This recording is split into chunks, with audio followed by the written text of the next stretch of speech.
The Washington Commanders have made several moves this offseason. But after finishing 5-12, there's still a whole lot of work to be done. The NFL and Commanders reporter Ben Standig joins us to break down the offseason so far and what fans should expect in the next coming months. This is Red Zone in the Lab. I am Deuce. Red Zone. Let's get to it. Thank you so much for subscribing. Those of you that have subscribed to the channel, please join the Riddle community. If you log into your desk browser, you'll be able to see the community. We have tons of perks, and as we watch our all 22 film is within there. We do a whole bunch of giveaways and all that other types of good stuff. Also, here, Red Zone in the Lab on YouTube. That's Red Zone in the Lab one-on-one on YouTube. Please subscribe to the channel. We absolutely appreciate all that you do. And also, you can subscribe to me on X, Red Zone in the Lab. What else is there? Instagram, TikTok.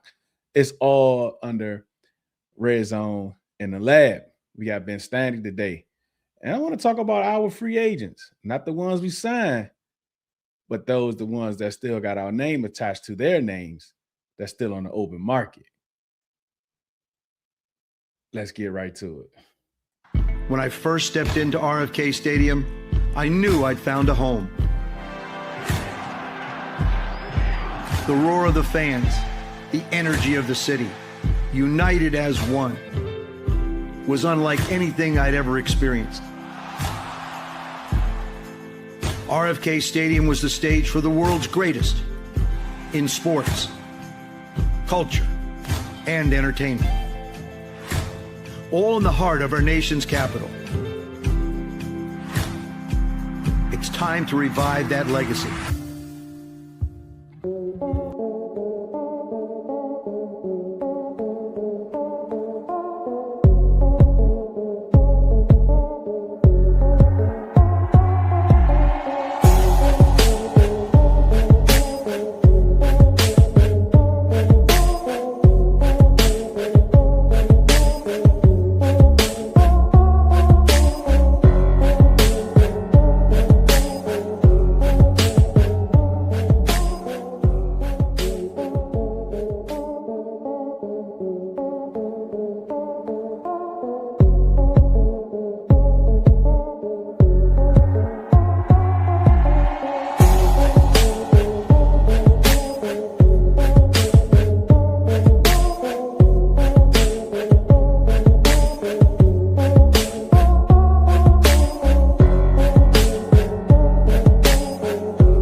Yo, what up, Red Zone in the Lab podcast? I am Deuce. Thank you so much for joining. Remember, subscribe to the YouTube channel at Red Zone in the Lab 101. Also, subscribe to the community. Become a member of the Riddle community. You get a whole lot of perks. You get free merch, giveaways, all types of good stuff, right? Shout out to that. Also, today, joining us today, we got Ben Standig is going to be in the building to talk Commanders. So please don't forget to subscribe to his channels at Last Man Standig .substack on Substack. It's great. He just dropped his 5.0 mock draft, I believe, a couple of days ago. And he has this crazy 3-part series, crazy as in good, 3-part series with Cam and Bram. So definitely check that out. You can find that on Apple, also under Last Man Standig, and of course on X at Ben Standig. But before we get to the interview, he posted something. Well, before we go there, I try to script the opening like before the music dropped, and it's not working for me.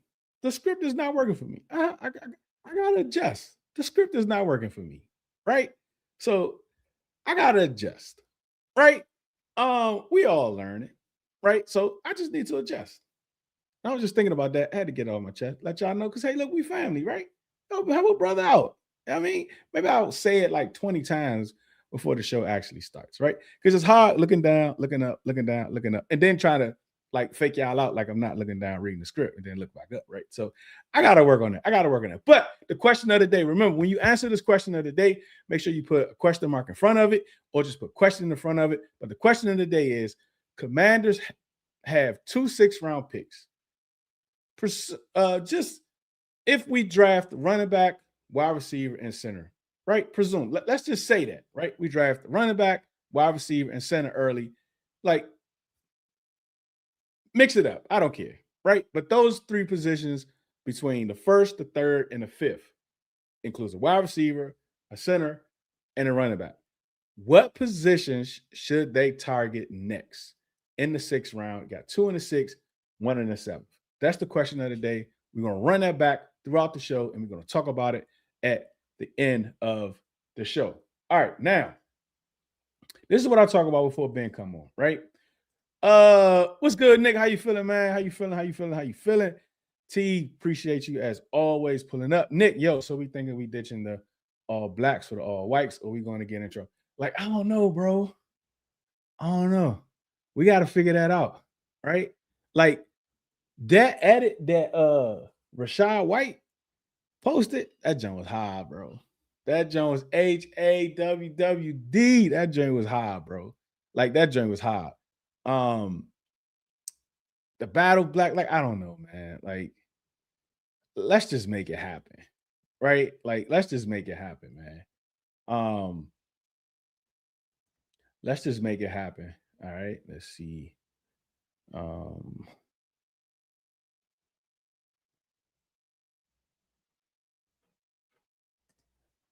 So I ain't sure, man. Like, I don't have too much issue with the black, right? My issue with the black is like the fans don't wear black when it's time for everybody to wear black. Like, that's my biggest issue with the black, right? So if they get away from the black, that's cool. But I know the alternates is probably locked in.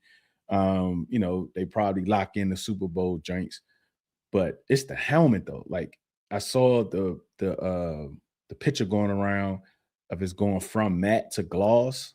You know what I'm saying? And I like the matte, but the gloss can hit too, right? Like, the gloss can really hit, especially when that sun bounce off it. You know what I'm saying? So I wouldn't have an issue with that. I don't think they're going to, like, the helmet is interesting, right? Like, we get an alternate helmet. So what is that helmet going to look like? Right? Is it going to have a feather?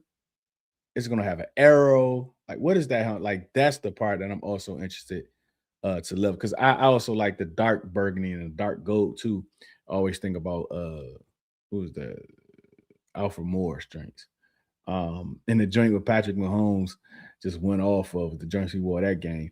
But yeah, man, I'm not like a big uniform dude either, though, right? Like, I mean, just whatever, right? And the whole name thing was just like whatever. I mean, like, I'm a bad gear regardless. Like, I know some people kind of wait, right? Like, a lot of people ain't want to buy the Washington football team gear because the name was going to change. Now the Commanders, people waiting on this jersey. Like, I'm just going to buy it, bro. Right? I'm just gonna have a whole bunch of jerseys that we don't wear no more. You know what I'm saying? So, and I think that's for everybody, because like, if you come into games, or if you come into any events, that could be like a draft party or a pep rally, like whatever it is that's Commanders based, you're gonna want to wear some Commanders gear. You know what I'm saying? So if you don't want to buy Commanders gear from their website, you always tap into redzoneinthelab.com, where I make custom Commanders gear, like this hat, like that clock, and some other gear that I also have, man. So check it out. Like that WUC, like that's also part of the brand. But shameless plug. But let's get into our free agents, man. We can only have 3 helmets, and one is going to be an arrow. So all white would be fire, but it'd be fire, bro. Like, it'll be it'll be fire. I would love the all white. Friend, what's good? How you feeling, man? What's good with you, friend? K Fried, K Friend 2157. What's good, bro? Um, uh, it's so when we think about our team from last year. Oh, let me post this real quick.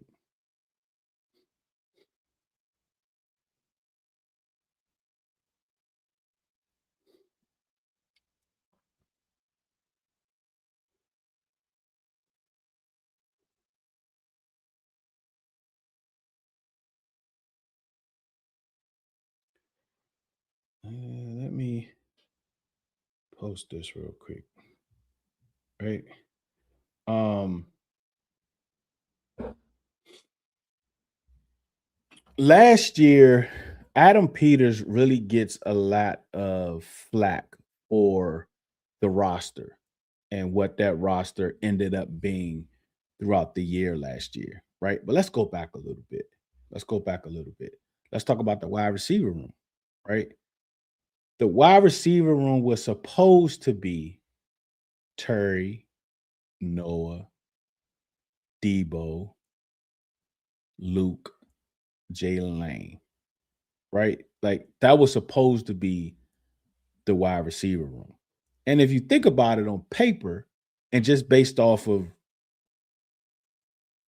previous success, the different traits that those wide receivers have, like I think Debo was a excellent compliment to Terry because one thing that we missed, especially in the Eagles game, right, in the NFC Championship game, was somebody that can create, right, somebody that can get yak, somebody that can break a tackle or two and get upfield. Right? We did have Eckler, but we needed another one, right? They brought in Debo to be able to fill that role. And for the most part, even the conversations around Debo, I would love, well, I'm not gonna say I would love, but I wouldn't mind having Debo back, right? What do you have, like 70 some catches, 500, 700, 800 yards, something like that, right? And he was primarily the number one for primary of the year, except the games that Terry played. Right. So and he played hurt a couple games. I mean, like really hurt a couple games. And I think he missed a game. But all in all, just for what he brought last year, I wouldn't mind bringing him back and hope to be able to have that compliment to Terry, and Terry also compliments him. So I wouldn't mind that, but it's also is always about the price point. And the last thing I saw for him was 2 at 30 million. Now you want to play 15 million for Debo, right? We played 20 for him last year, right? I'm looking in between 10 and 15, even if it is a 2-year deal. I'm looking between 10 and 15, right? But then you have the Brandon Ayuk situation. Like, how's that situation going to play out? Right? It doesn't look like it's going to end anytime soon. And the 49ers are signing wide receiver free agents. Right. But we don't know when that's going to end. Right. What if San Fran is really trying to look for someone that's willing to give up capital? But even if they do find someone, what is that going to mean for Brandon Ayuk? Is he going to go to that team? Right? How's that conversation? And the team receiving him, what are they willing to give up? A seventh, sixth? You don't want to give up anything for next year because that draft is stacked. So what do you do? I'm not saying it won't happen. It may happen. Somebody may do that. But if Brandon Ayuk and his team is putting out there that I only want to pay for this team, what's the point of trying to trade for him? Because what team is going to want to trade for him after everything that he's been through? Like after all the issues that have come up. And listen, it's pretty much been one-sided, right? You had Kittle come out there and kind of say some things that kind of push back on the Ayuk narrative like that he wasn't there when he was there. He just wasn't in the locker room, but he was in a weight room, was in a training, he was in a weight room, or he was rehabbing, right? But he wasn't in the locker room or the weight room, different things like that. Then you got the reporter Cohen coming out and saying that, you know, he was there even after they stripped his guarantees. He still was there for months until when he was ready to play and ready to go, they wouldn't dress him. They wouldn't play him. So he left. Right? Because I remember the video before a game of him running routes. And he might not have been fully healthy. That I think it was like week 1 or week 2. He might not have been fully healthy, right? Because these athletes are different, right? These athletes are different, right? They're built different, right? So they can, you know, be injured and they not look it, right? Be running and doing jumping and doing all that type of stuff, right? Because they're just built different. But at the same time, you're telling me what I saw there to what he is now, that he's not ready to play? I can't believe that. So Cam talked about it a couple of weeks ago, where Cam mentioned that he wants to still play and he's been working out. I can't wait until like when they release him and he drops that workout video, right? Because we seen him yesterday for the first time in like a couple months or a few months or whatever, right? We seen him for the first time, right? For his birthday. I think he just turned 28, I think. Right? Had the go backs in his head, had the Tim, like he didn't just have Tims on, he had suede Tims. He had suede Tims on. Then I saw some more pictures today where he took some more pictures, you know, around his cars and different stuff. And you got people, you know, zooming in, trying to figure out, is he leaving a message or whatever the case may be. You know what I'm saying? But however this situation turned out, we have what we have.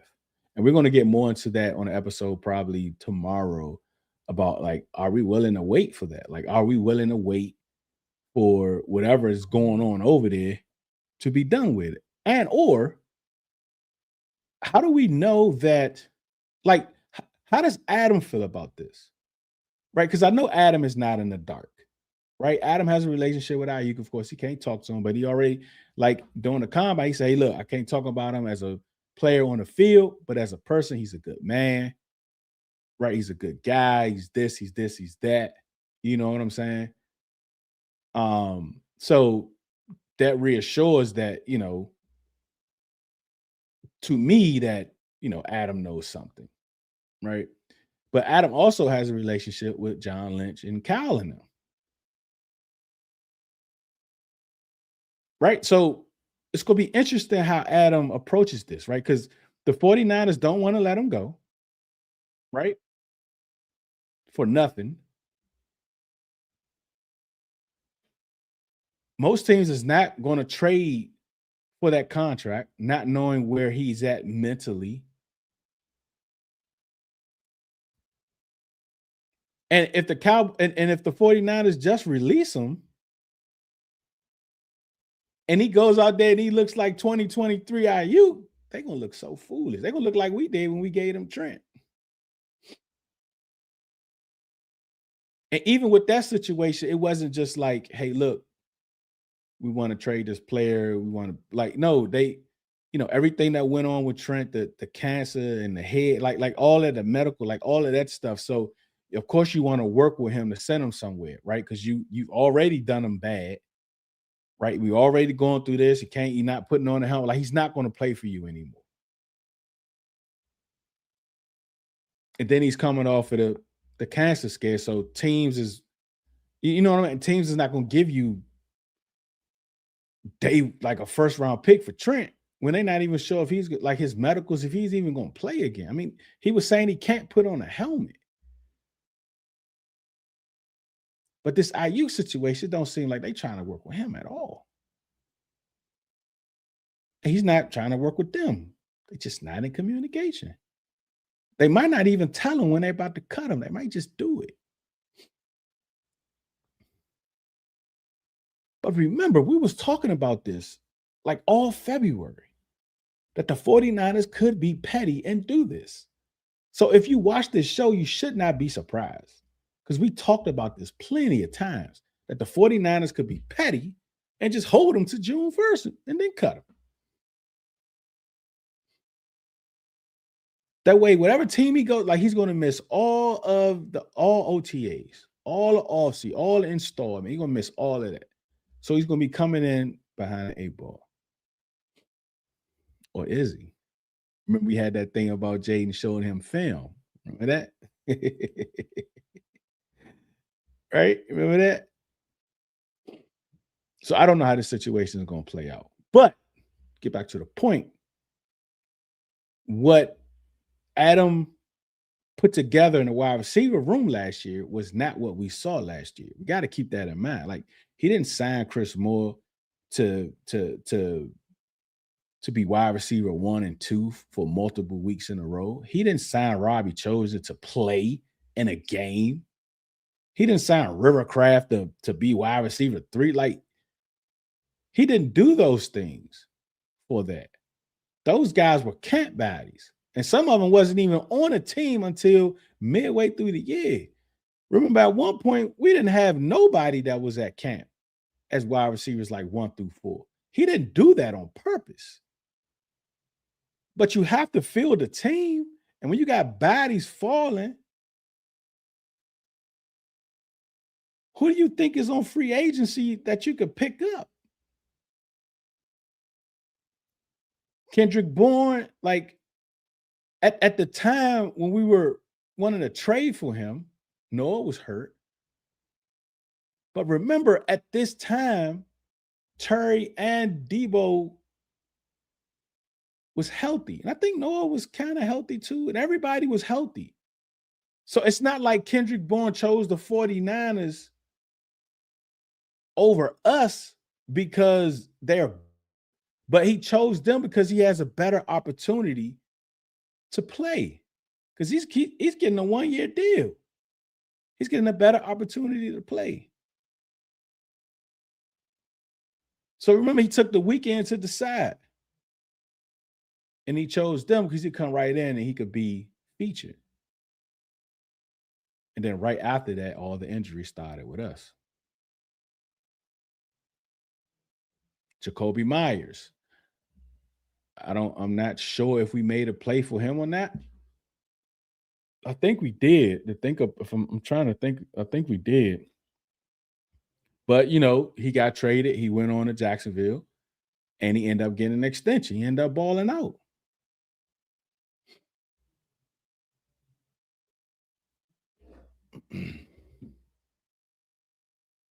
What's up, George? How you feeling, bro? All good, man. All good, man. Welcome.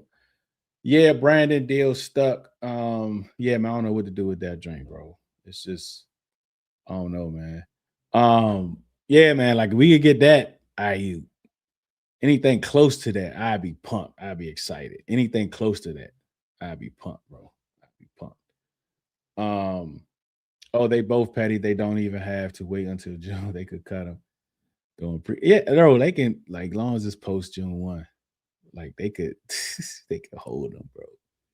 Whatever he's due, whatever date that is, because I think they signed him, they gave him that extension in like August or something. So that's probably when the new money kicks in if they do it by like calendar years or whatever. So whenever that contract kicks in, right, is they probably trying to get away from it because I think the dead cap is going to be there regardless. So for them, all they save is like $6 million, I think. So either way, they're going to pay that money for next year and the year after.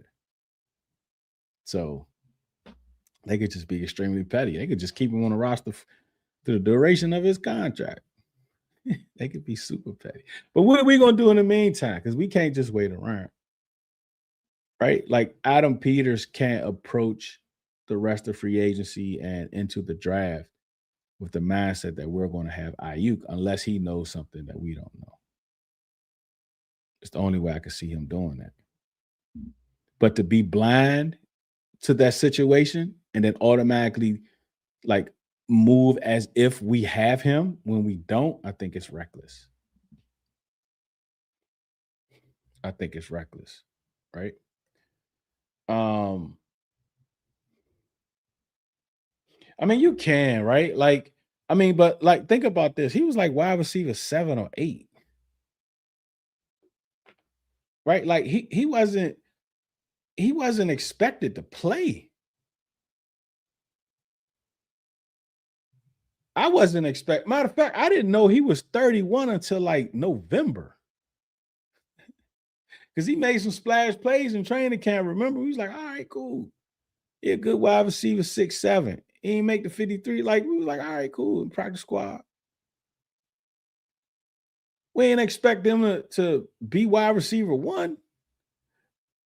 Like, what are the coaches gonna do? Like, sometimes the talent is the talent. It's a reason why he's 31 going from team to team. Like, you know what I'm saying? Like, he can't no coach get it out of him because it ain't there.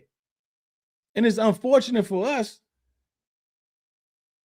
that he ended up being on this roster when we had all those injuries. He ended up being the best player, which is sad. What's up, James? How you feeling, buddy? Oh yeah, San Fran tried to get a deal for him before cut. Yeah, they I guess. I guess. I think AP is setting up the trade out pick. He filled plenty holes. That's a great point. Adam Peters he has approached free agency as if we don't have any picks. Like I still think there are some needs that you can grab at 7 to make this roster better. Because think about this. A lot of the players that's going to be there at 7 is probably coming right into their position group and probably going to be the best player. Let's say linebacker, Sonny Styles, right? He's the best player in that linebacker group if we draft him. Like projection, right? Of course, we got to see it, but the projection. Arville Reese, projection he's coming and being better. I mean, you could argue Owe, that's fine. You can argue it, but right, Jeremiah Love automatically be the best player. Caleb Downs automatically gonna be the best safety. Right. I mean, even though, um we did add to the safety room, right? But Caleb Downs' projection is still better than Cross, right? Uh Wide receiver, right? What about Tate? What about Lemon? Right? It's a whole lot of conversation about Tyson and his injuries. One thing about Tyson and his injuries is he, after the ACL, I think he missed the whole year, I think, and he came back better. But the only thing, like, I don't like hamstrings.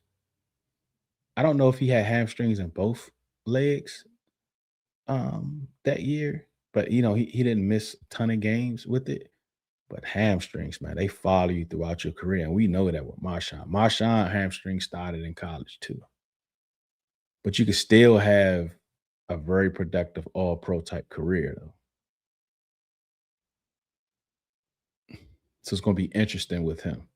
Like he is Jordan Tice is one of those players where I would be cautious of drafting him, but I don't want anybody else to draft him. Right? The cliff crazy. I think Adam would get wide receiver in the draft. I do too, man. Like that's where it's leaning for sure. But he shouldn't have made the roster. I mean, that's like I guess who he made the roster over. Because the guy like Rivercraft and them, like the dudes he made the roster over. Just imagine if we had them. Like if he was better than them, like that's like, you know what I'm saying? Like, I mean, we don't, of course we don't know, right? I think the issue was more for the fans where we kept having to see him after seeing, yeah, exactly. I mean, even a touchdown he catch, that was a great catch, but Jaden put it that anybody, I could have caught that. And he still bobbled it. He still bobbled the touchdown. Like, you know what I'm saying? So, like, he's not good. But at the same time, it's like, What's next, man? What's up, Clint? How you feeling, man? Jaden is our prized possession on this team. I came to the conclusion that we need a wide receiver. I don't know how Terry coming this season. Big question mark. I mean, he was healthy at the end of the year. Like Terry showed you stuff last year on why he's a great wide receiver, right? But again, another year, another age. He got older, right? Injuries happen for the first time in his career, really, right? I think he missed a game his rookie year or something like that. But he's never missed as many games as he missed last year. Right. So that's never a good thing. So you can call it a question mark. I don't know if it's a big question mark, but it's absolutely a question mark. And also you can argue that running back also helps Jaden out. You can argue that too, right? What's up, dudes? The lane best cornerback day one. I like McCord a lot. Like he hurt my feelings by him not running because he said, he wasn't ready to do those drills. And I think it's been over a year to the combine for when I think he had an ACL, I think. And I really expected him to run. But when is their pro day? Anybody know their pro day? Because he's supposed to run. And if he runs and he puts some good numbers up, like McCord is hands down. I don't want to say hands down, but he's the best corner in this draft. Like if he wasn't injured, he's the best corner in this draft, right? I like Delaney. I like him for sure. I like Pons too. Pons is good too, right? But I think McCord is the best corner. What's up, Caesar? Which matters more for Skins? Giving J85 another elite weapon or building a top 10 defense? I think they did enough with the defense. Like, I wouldn't be surprised. I think they need a couple more pieces, but that's the thing about this draft, right? And I think that's, matter of fact, that's a great question, Caesar, because if you think about it, do you add an elite projection in the draft, like an Arville Reese or Caleb Downs, to take this defense to a whole nother level? Or do you get Jaden a weapon, which can take the offense to another level? Right? Because you've added enough to the defense to make them at least a top 15 defense, right? Just based off of the players they added and the production that they gave their teams. You should be a top 10, top 15 defense easy. But if you add a Caleb Down or Arville Reese, Sonny Styles, you add them, you absolutely going to be a top 10 defense. This is based off projection. But on the offensive side, if you add a Jeremiah Love, right, and just based on what we believe this offense is going to be, this offense could be really, really good too. Right? Even if you add a Lemon, a Tyson, a Tate, like if you add those guys, this offense can be really, really great. Right? But that's the thing, though. What do you do?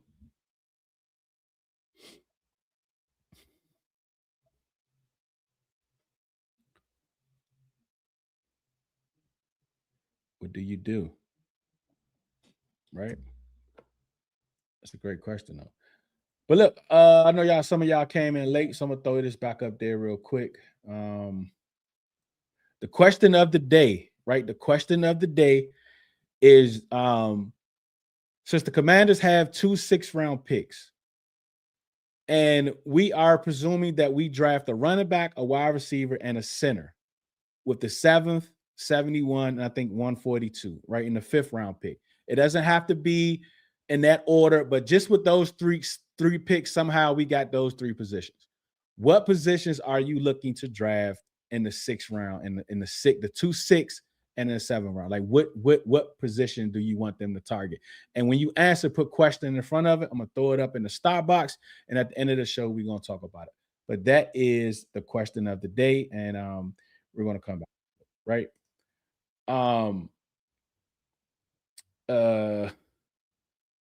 DT. You can go ahead and start. You can run both. I know he was in here.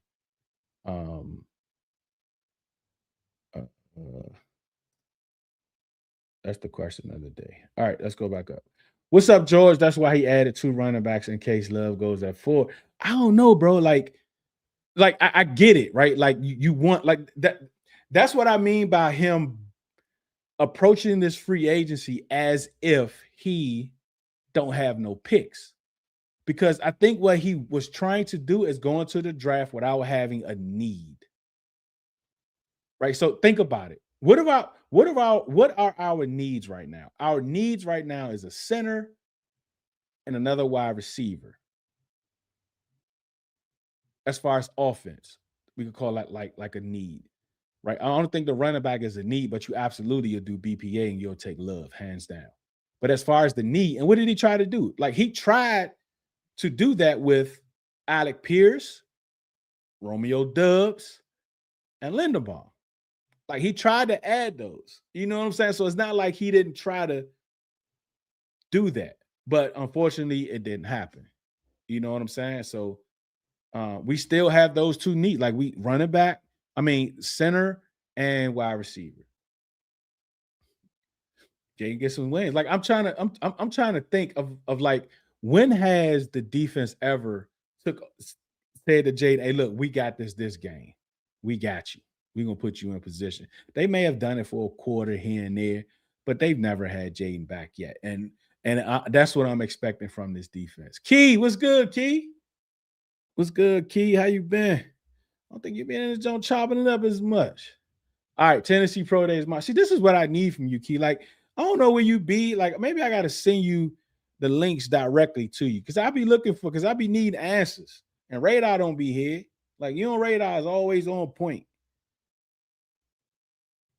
Yep. We got the next. Commander, what's good, man? Yeah, we got to stay at 7, bro. Like, I was really against trading back prior to the draft, right? But I don't know, bro. Like, if Love is gone, and then like Sonny and Arvell is gone, like I don't know, man. But at the same time, the players who are blue chippers who I don't want to move from are the same players that other teams is probably going to want to trade up for. Right? It's probably the same players that the other teams want to trade up for.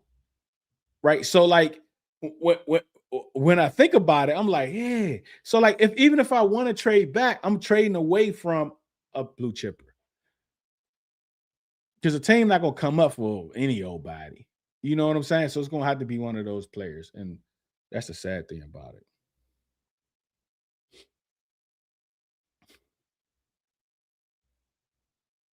That's true, Jesse. Like I ain't gonna argue that, bro. I ain't arguing that, right? Like I ain't mad at it. I ain't mad at it. Young and a dog. I really like McCord. Like watching this film from last year, I really, really like McCord, right? But either way, it's cool. Like I'll take him at 7, right? Like I'll take him. Yeah, Jacoby Lane is nice. I don't know if he's gonna make it to the 3rd though. He may. He may. Okay, this is for I'm gonna throw that in the star box. That's probably for the star box. I think that's for the star box. Star box. We need 2 pass catching tight ends. Whew, interesting. I don't think so. I know, like, you want to have a backup, right? But you only get 3. Like, you would. Okay, so like, let's think about this. I'm calling Senate fullback, right? Hashtag 2026 Pro Bowl fullback. That's what I'm calling Senate, right? You got to think about Adam Peters even mentioned that he drafted him to play a Kyle Juszczyk type role. Right. And that's if you watch Kansas State tape with him, that's where he was most proficient. That's what Moses' production came from. That type of role out of the backfield, shifting like that H-back type role. Like that's where he was most right, like Cooley. That's why when I watched this tape, I'm like, man, he remind me of Cooley. And being under center is going to be able to deploy that because he hasn't been deployed in that role since he's been here. Because that's not Ertz's role. Ertz doesn't, and Dan Quinn, like he said it. He said they have different traits. They are different players, right? He said, Dan said that. Zach Ertz is more of a pass catching tight end. Like that's what his trait is, and that's not what Ben Sinnott is. So if I'm taking this, what's this franchising, Cam? Like if I got and I got Bates, but Senate is H-back, fullback, tight end. Would I bring in another tight pass catching tight end? I don't know. It depends what the offense gonna look like. But I wouldn't put it past them though. I wouldn't put it past them. If Anthony Hill is at 6, linebacker from Texas, he's 20 years old. What you mean is he at 6? Because he's not getting past the Cowboys. If Sonny Styles is gone, he's not getting past the Cowboys. And it's a few other teams that can use a middle linebacker, the Ravens even. Like, yeah. I like that. QOTD. I like that. My problem with this draft, none of these wide receivers are with the top 10 pick. I just don't like that we should. I get it. I get it. I get it. And I agree. Like if Tyson didn't have the injury stuff, I think he's a top 10 wide receiver. Right? I think he's a top 10 wide receiver for sure. So I get that. I get that. But I mean, like it is what it is. Because if you think about it, every draft, you only have about what 12 to 15 first round grades on players, right? So at least half of the players drafted every year is in the first round is not first round talent, right? So you're going to have situations like this. This is why all the premium spots where teams don't value are the best players, right? Like Caleb Downs, Jeremiah Love. Jeremiah Love, the best player in this draft, hands down. Hands down. Oh, yeah. You good, Jesse? For sure, bro. For sure. Oh, no, he ain't gonna be in the 6th round, George. Nope.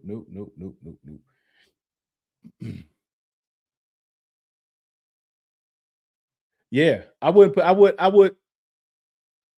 love it. And I think he can. Because that's where he excels at, out of the backfield.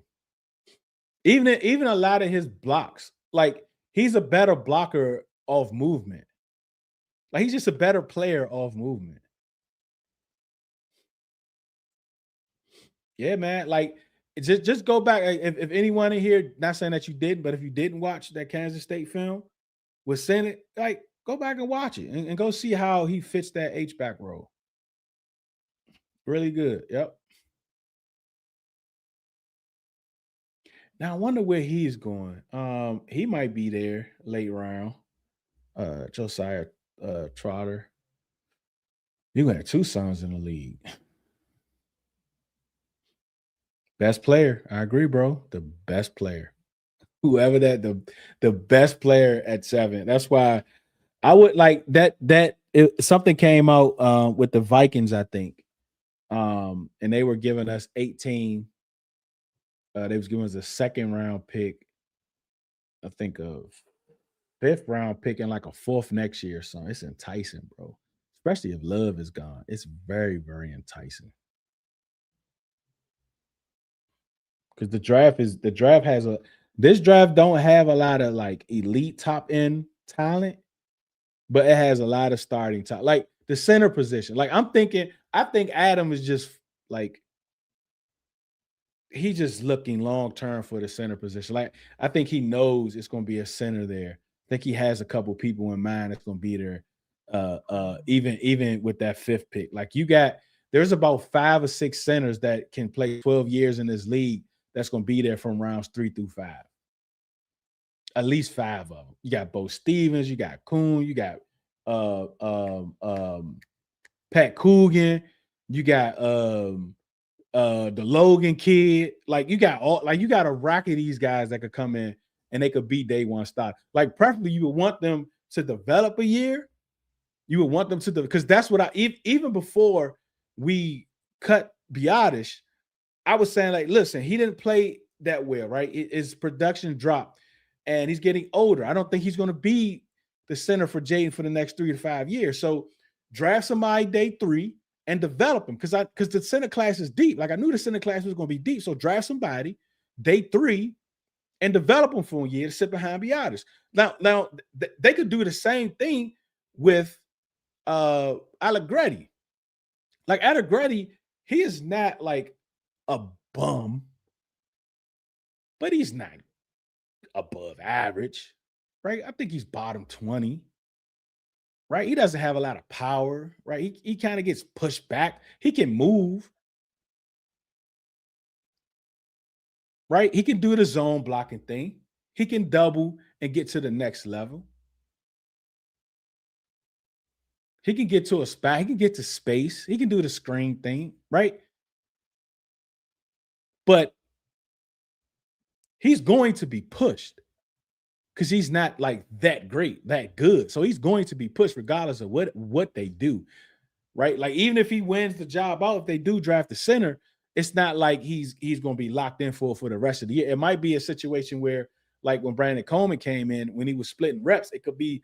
I absolutely don't want to do that with a center though. So I don't want to say that, right? And I'd be afraid to play a starting center, but some starting centers, like these centers in this draft this year, man, I think they can do it, bro. But we just have to see. Brock, what's good? How you feeling today, buddy? How you feeling? How you feeling?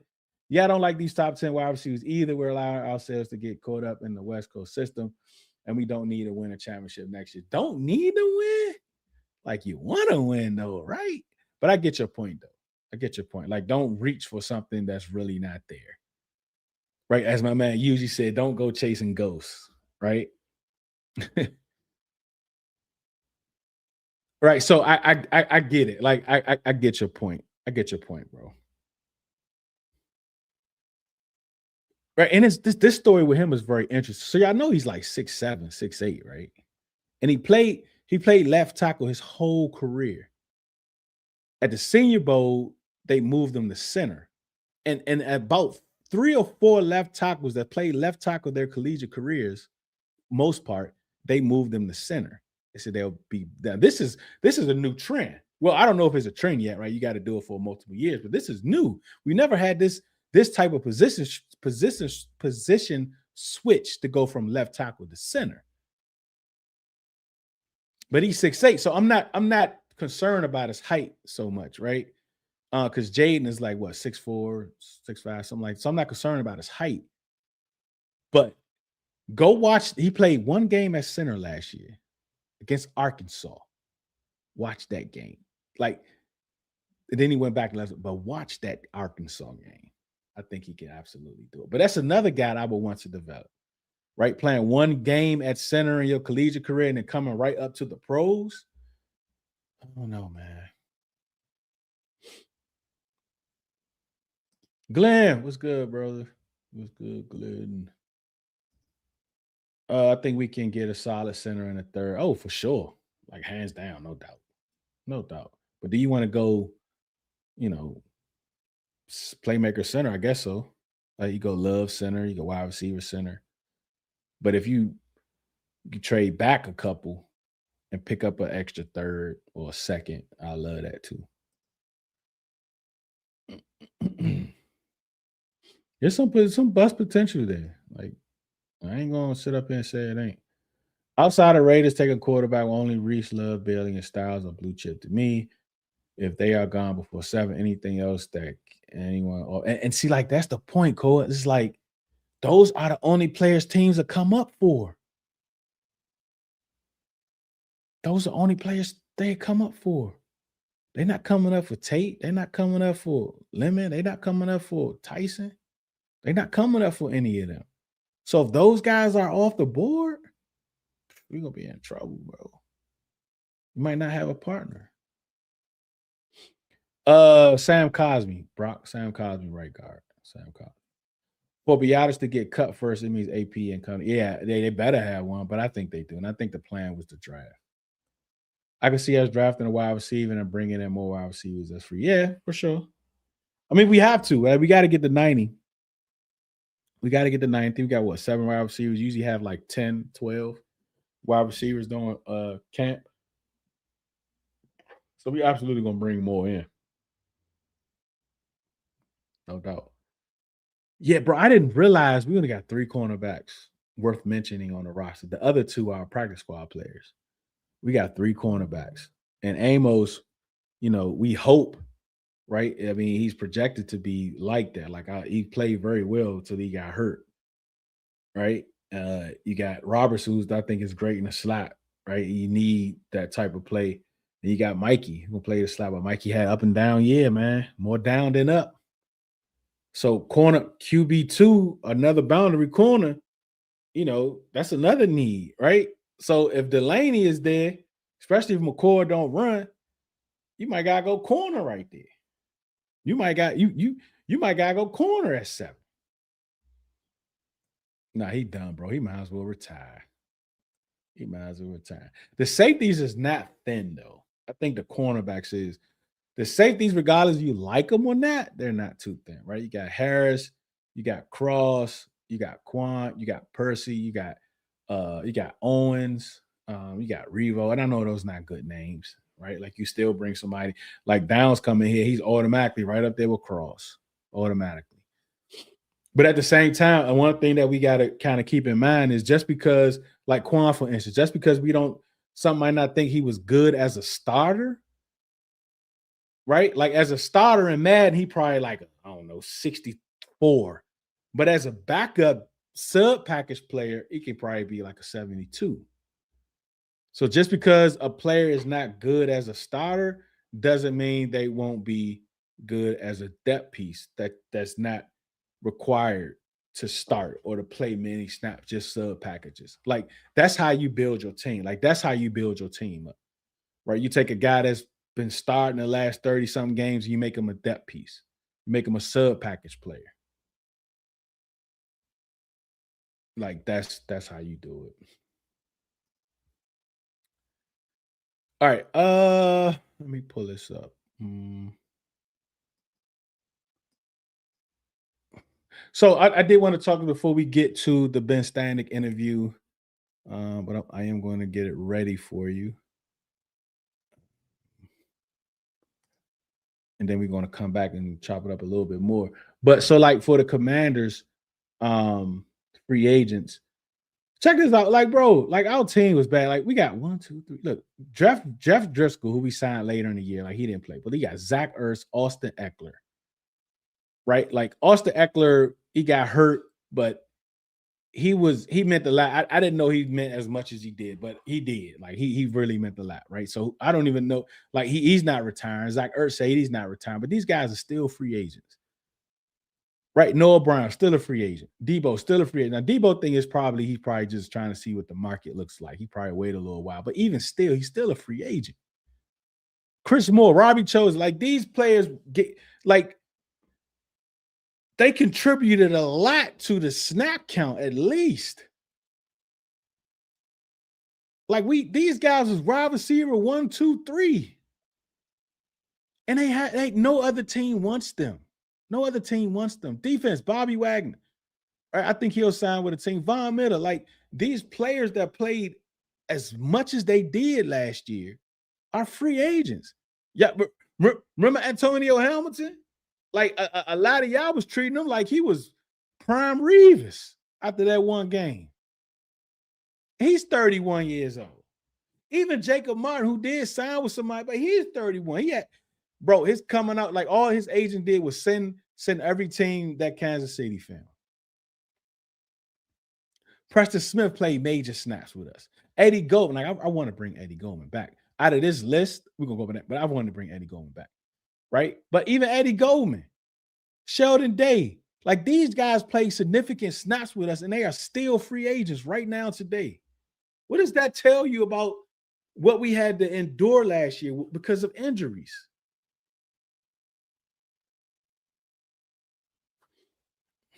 It's insane.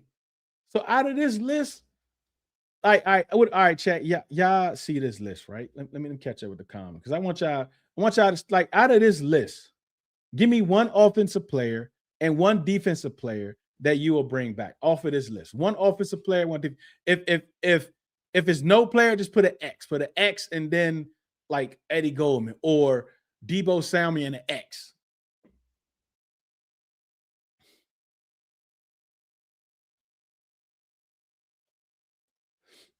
Yeah, quarterback is interesting in the 7th round. Actually, I'm gonna put that in the star. I'm gonna talk about that later. Oh man, Keontae Scott. Oh my goodness. Oh, I love that kid, bro. Like he has a pass rush bag. I ain't even talking about him as a slot corner. I'm talking about just as he has a pass rush bag.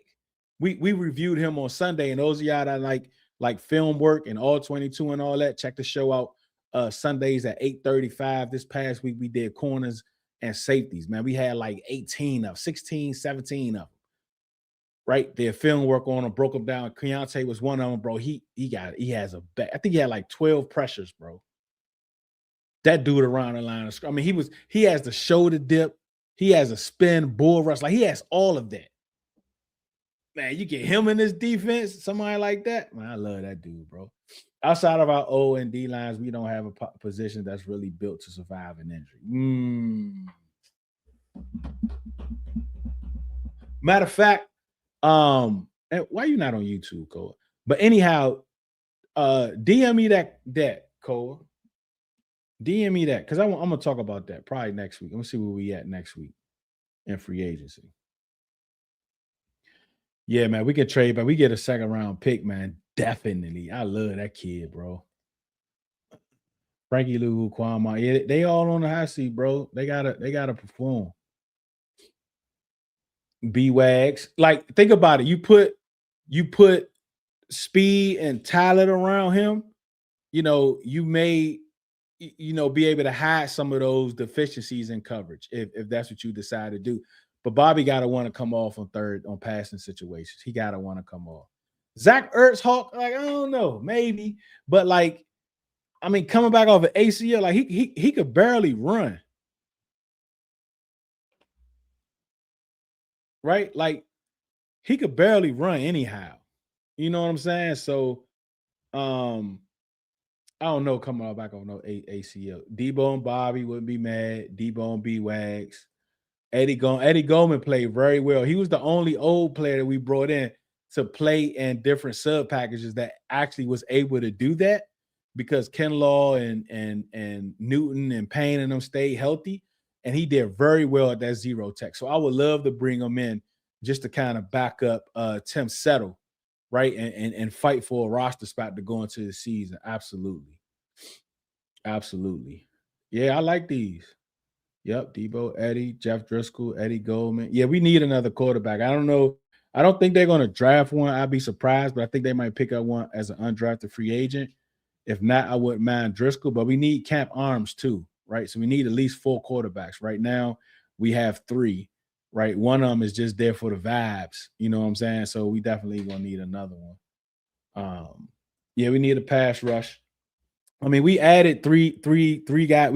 2 guys that can definitely get after the quarterback, right? We added them, and another guy that's been pretty good at creating pressures and playing up and down the line of scrimmage. Then you get Dorrance Armstrong back. So I think on paper we've done enough for the pass rush. Yeah, especially in the middle, he can definitely do it. Yep. Debo. Che got to earn that bread, bro. Who? Bobby Hamilton. Who is that? I don't know who that is. Remind me who that is, George. I wouldn't mind that QB out of Arkansas if he's I can't even think of his name. But yeah, man, he got crazy traits. He's an athletic too. He like Tim Tebow, right? Like he can actually play. Like you can activate him and you can put him in because Blau like running them trick plays. So he'll definitely be great for those trick plays for sure. Yeah, I've seen him make a few runs. Like he got invited to a few teams for top 30 visits. Yeah, yeah, absolutely need to show up. All right. We're about to get into this interview with Ben Standig. And then I'm gonna come right back. But again, that I'm with y'all, man. Debo, Eddie Goldman. That's where I'm at with these 2. Debo, Eddie Goldman. For sure. Don't forget, if you're not subscribed to the channel, that you're on, please subscribe. Red Zone and Lab 101 on YouTube, Red Zone and Lab on X, Red Zone and the Lab on TikTok, Instagram, all of those Red Zone and the Lab or some form of it. Also, the Riddle community. You could join the Riddle community. We do giveaways and all that good stuff over there, merch and also do all 22. If you like watching all 22, we're on YouTube, but the actual film work is in a webinar, and that link is usually provided to those that are part of the Riddle community. There are different tiers to support if you would like. Absolutely appreciate it if you do, if you think about it. If you don't, either way, I appreciate it. You being here is also really is good enough. But if you want to do a little bit more, you can. You also do this, the super chats and all that other good stuff. But the link is going to be in the Riddle community. I think the tier started like $1, right? You get that, you'll be able to check out some of this film when we running through it. And I talk it here, but simultaneously you also can hear me over there while we going through the film work. I don't know. I don't want him. I don't know, Joe. I gotta look that up. All right, let's go to this interview. Let me get it up for y'all.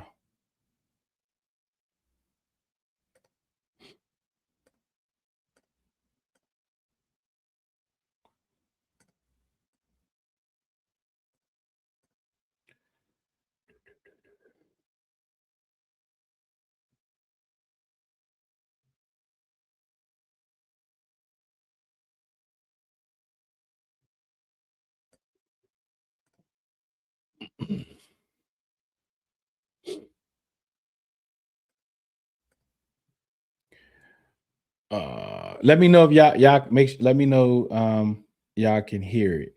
We are back. Thank you again so much, Ben, for joining us, Red Zone and Lab. Once again, thank you for taking the time out to join us. But how you doing today? How you been? It's been a while since we chopped it up. Yeah, no, I appreciate you having me on. Yeah, all good. It's a lot quieter this week, fortunately. So yeah, no, it's all good. Glad to be here. Speaking of quiet, what hasn't been quiet is the Commanders fan base and the 49ers fan base going at each other over Brandon Ayuk. Like, give us a little bit about like what's the league conversation? Are you hearing anything? Like, what's your perception of what's going on with the Brandon Ayuk situation? Well, just out of curiosity, what's the beef right now? I mean, is it like they want a trade, and over here it's like, well, we're not going to trade, or what's the actual beef? Yeah, so it's like the 49ers fans saying, well, give us a draft pick or y'all could just wait. And then the Commanders fan base is like, y'all being petty, just release them and then we could just move on. That's the back and forth between the fan bases. Right. I can't imagine any scenario because they would trade. Any team would trade for it. I mean, you inherit that contract, and that contract is a lot of money when his value cannot be anywhere close to that. Not to mention, just it should only be 1 year, so nobody's trading for that. I don't know what's going on over there with that. I just think this is a really, really weird situation. There's a lot of confusion. I mean, I know it's getting discussed a lot because it's a interesting topic, but I don't know. I think I saw that he posted a picture on his Instagram this week. I think was yesterday. Birthday or something. Yeah. And that's like the first time anybody's even like seen him. And like I assume you saw like the TJ Hushmanzada video the other day where I guess he's his wide receiver coach, and he was saying he hadn't talked to him in a while. He was going through all the concerns or things that teams need to be aware of. Like, I get that they're not like working out today, middle of March, but like you would think there'd be a conversation. Hey, I'm gonna go back to play. I haven't played in over a year. Let's meet up, in LA in July 10th or whatever, some conversation, nothing. So that's weird. And this is on top of the 49ers saying he disappeared. This is on top of George Kittle the other day saying this as well. And the fact that, they basically voided the contract or certain aspects of the contract, and he didn't push back. Very weird. So I don't know if anybody really understands. I mean, look, I presume Adam Peters does, and the 49ers probably do, but in general, it is just an incredibly unusual situation. And I'm still not like, I totally get why everybody assumes he's coming here. I get it, but like if they had signed Alec Pearson or Romeo Dobbs, are we still assuming that? So that's why I'm kind of like, I don't 100% know that that's accurate, but if he's right, sure, they need a number 2 receiver, but man, that's a lot of risk and a lot of confusion right now is to assume anything is going to happen here. When it comes to JCM, because there are more conversations in the Commanders fans base about Jeremiah Love at number 7 if he gets here. Like, I don't think he's going to get there, but it's this thing about Jeremiah Love being a pick, and you've seen a few mocks, even your latest mock had Jeremiah Love at number 7. But before we get there, what's the perception around the Commanders or the league or you and any colleagues that have discussed this around Bill Krosky-Merritt? Yeah, I think Bill is viewed favorably for sure. A lot of running back rooms these days, it's by committee or it's a tag team situation. Like these guys had Bryant Robinson and Austin Eckler in 2024. I think it's just more like that. I mean, look, Bill did a lot of really good things last year, and I think everybody's intrigued to see where this goes. At the same time, 7th round pick, not that matters. I get it because he did what he did, but it's not like we're talking about a guy who's been a 5-year pro and it's definitively all that. The 2 guys they just signed, Rachaad White and Jerome Ford, if you look at their careers, they've had seasons where they had comparable yardage to what Bill had, and it didn't work out for them. So I'm not in any way suggesting that that's happening here, but I think that Rachaad White is a really good compliment there. The Love thing, I don't think it would be like, well, this is because we don't believe in Bill. I think that would just be, we think he's the best player on our board, if not in the draft, and we don't love anybody else enough to say, we need to take this. And since they've done a pretty good job of covering most of their holes, so to speak, like they don't have to take an edge, they don't have to take a safety. You could argue they need a receiver, of course, but like they don't have to take one if they don't love it. So if he's the best guy, I think it's just like that. He is an electric talent. Put him with Jaden Daniels, that would be all kinds of fun. But I don't think that's a reflection on Bill. I just think it would be a talent move, and you would just got have to get the talent and then figure it out from there. That makes sense. So you did something in your mock drive you call, I think, alternate pick, right? Which I thought, or alternate path, I believe, which I thought was really cool. I was like, oh yeah, like it's like a combination of all mocks. And you had Ruben Bain on there, and just a conversation about him being an edge or inside 3 tech or whatever the case may be. Do you think there is still a strong possibility that they add to that edge room after the moves they made this offseason? I definitely don't think it's off the table. I mean, Odafe Owe, I think I'm saying that right. He's the only one who's under contract after this coming season. So, you're going to need somebody again. Obviously, if we're just talking about this year, well, then, yeah, they don't need him. But if you're talking the long haul, which is what the draft is all about, then you do. I think that's the question is, how does he fit in with this? Like, is he a 3-4 end? I mean, I don't know. The only way is like at the combine is like 263. That's not nearly enough.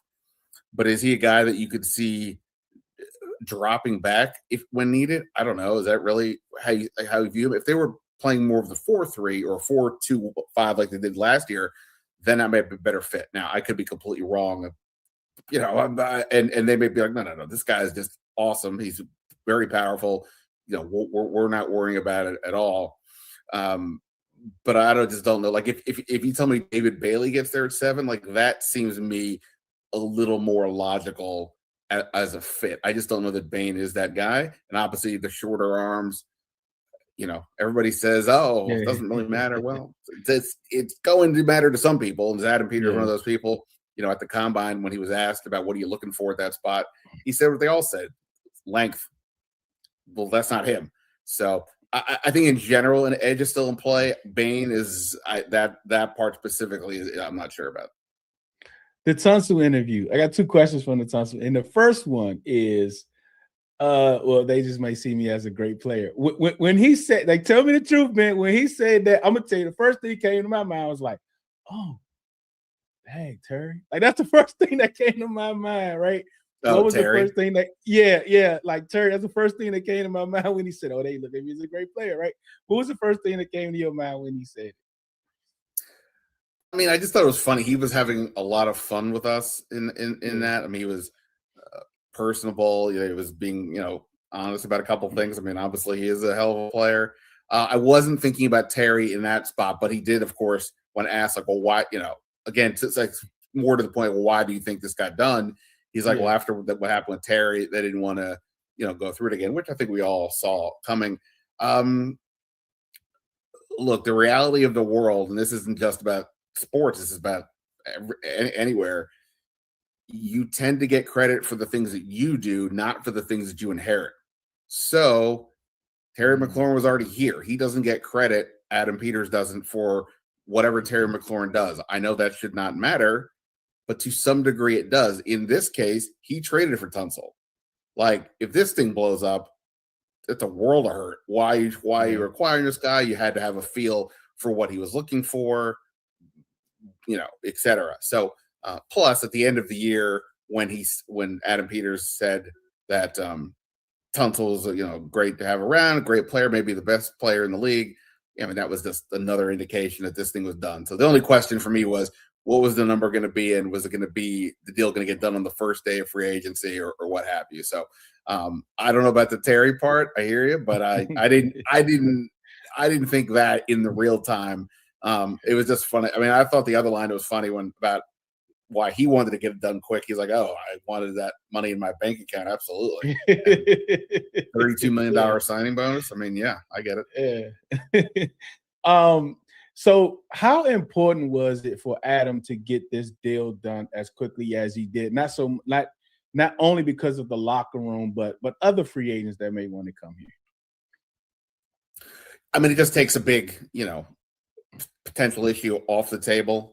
And, if it had lingered at even a little bit, I'm sure people would have been like, oh boy, here we go again. So you get that off the table. I don't know that the deal is going to impact the budgeting for this year, but at the same time, it's good to know what you're working with, because all these deals, any multi-year deal, you gotta have to, look and see, well, how much money are we spending this year, and what's our room going to be. So I think it's just good to get it done, and then you can, work around from there. I mean, the fact that got done, and then Chris Paul came back right afterwards, pretty good gig there on the left side to keep that going. So yeah, I just, I don't know that Adam Peters learned any lessons per se from the Terry McLaurin thing. I just think his investment and the player. I mean, what else are you going to do? I mean, there's no real debate about where he fits somewhere among the best tackles. The center position. Do you believe that Allegretti is really penciled in to be the starter going into 2026, or do you think there's some other play that we just don't know about? I mean, I would say he's penciled in because there's nobody else, and he may very well be that guy, but no, they have to do more. I mean, the more could be another person that sort of either, Allegretti's level or just a guy that can play center, either to push Allegretti or to maybe take over. Now, there are still some vets out there that are like legit starters. Lloyd Cushenberry was with the Titans, but he failed a physical, so that's what let him go. We'll have to see where he's at. Ethan Pocic from center, Pocic, P-O-C-I-C, with the Browns. He's out there. This is also a draft that has, like, it looks like a deep center group. It sounds a little weird, but it sounds like there's some options. So that, pick number 71, I know that's hardly a sexy thing to take a center, but at the same point, it looks like they should have some opportunities there to get help should they want that. That pick 71, it's, that's where you can get a bigger cornerback, or that's where you can get a receiver, or, there's only so many things that they can solve, but center in the immediate sense is the one that's like, okay, well, what is the plan there? So I could see them taking one there if they don't do anything else in free agency. Should I be excited about the wide receiver room as it is now? Well, okay, I'll give you the reason to be excited. That would be if you look at what they did in 24, right? Yeah. This room sort of matches that room, right? You have Terry, obviously, you have De'Ami Brown again. Right. We'll have to see about Jalen Lane and Luke McCaffrey, presumably one of them, or will be in the slot, or both of them out of there. Van Jefferson, like, he's a totally solid guy. He's not as big as Noah Brown, but so like it's similar to what they had in 24. I think the issue last year was it's not that they let De'Ami Brown and Zacchaeus go, it's that they didn't replace their skill sets. This year they have, I think, the required skill sets. They could probably use Traylon Burks is big, but I don't know that he's a real red zone threat. It's not just a matter of lobbing it up. You've got to, create space, box out the defenders, and I don't know that he's that guy yet, but we'll see. But so again, I don't know if that get excited, but knowing what they did in 24 with something similar, maybe that's enough. Now, beyond that, though, I did a podcast this week with John Kyman and Bram Weinstein, because we're all part of the same podcast group, and we did it in 3 parts, and I had the offense in the first part, and I was like going through like, all right, so here's the problem. Like, it's 3rd and 8.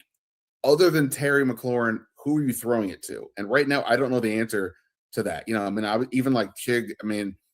The yards after the catch, but he's not he is not shown to be a refined route runner. And he's talked a lot about wanting to show that he can do that. Yeah. We just haven't seen it yet. Same thing at the receiver. Like, again, De'Ami, when you need a big play down the field, you can go to De'Ami. But, some of the other routes, I think there's questions. So I think they need a number 2. But at the same point, they're in position where if it doesn't work out, they don't draft Carnell Tate at 7. The Brandon Ayuk thing never happens. They at least have options, but yeah, it's not the bigger option I think everybody was kind of hoping for. When it comes to Adam Peters, and this is his 3rd offseason, of course, he's still within this offseason. Have you seen any similarities from each offseason? Have you seen a lot of differences? How would you kind of gauge his first 3 off seasons? Of course, excluding the draft so far this year. Yeah, I mean, he's definitely not afraid to make a bold move. Obviously, last year, the trade for Tunsil, the trade for Debo was not a 5th-round pick. Is not that big of a deal. But the trade for Tunsil, obviously, a big deal. The amount of picks have gone, especially after the picks for Lattimore. So that's bold. And then, look, not only do they get Oweh this year for $100 million, at least that's the listed sticker price, but they tried to get Alec Pierce and Tyler Lindenbaum and Romeo Dobbs and Jalen Phillips. So they went for some of the bigger swings, but I think at a base level, he still stayed with his principles, which is, I believe in a price, I have a budget, and I'm not really going to budge off of that. You'll come to me, or it just won't happen. I think that seems like what would happen with the Rashard White thing. Like, they were willing to wait out another 24 hours or so, even when White was the last guy there. And then they get him for 1 year, $2 million, with some upside. Whereas Chris Rodriguez got 2 for $10. Yeah. I think that's a better deal for Washington. I'm not dissing, they're different types of players. I'm just saying, he waited it out and got a pretty good deal for this guy. So, I don't know if it's different